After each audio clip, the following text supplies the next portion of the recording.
Saving lives. How many of you have heard about suicide in the military recently?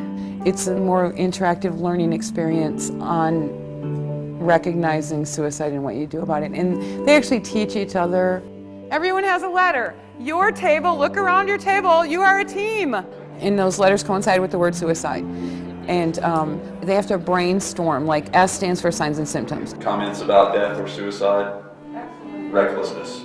More drinking, more sleeping a lot. Socially withdrawn and mood swings. And it's really interesting because I've been doing this for many years, and every month when they do that, I still hear something new that I hadn't heard before. What does U stand for?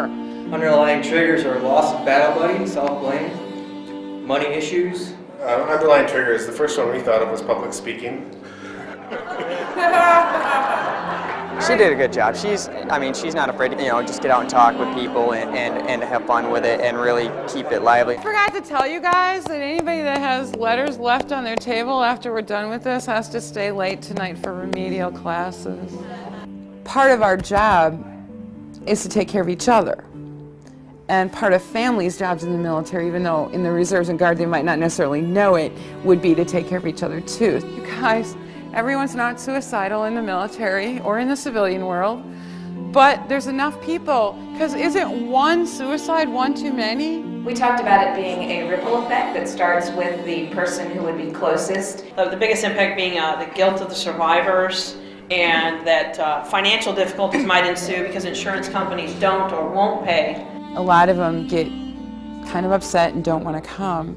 And so many times they've even personally come up to me and said, I wish I would have known this, my family didn't come, now I feel really bad, I wish my family would have came. And every single one of us, either now or in the future, will have the opportunity to experience or be around or know someone who knows someone. Now, before I let you go, I want you to turn to the person next to you, and I want you to ask the question, are you going to kill yourself or are you going to commit suicide? And everybody needs to say those words out loud to someone at their table. Why was that important?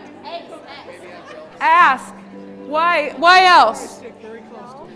What's the one thing that stops people from asking? It's an uncomfortable word. They might say yes, and then I won't know what to do. Well, guess what? All those have been answered.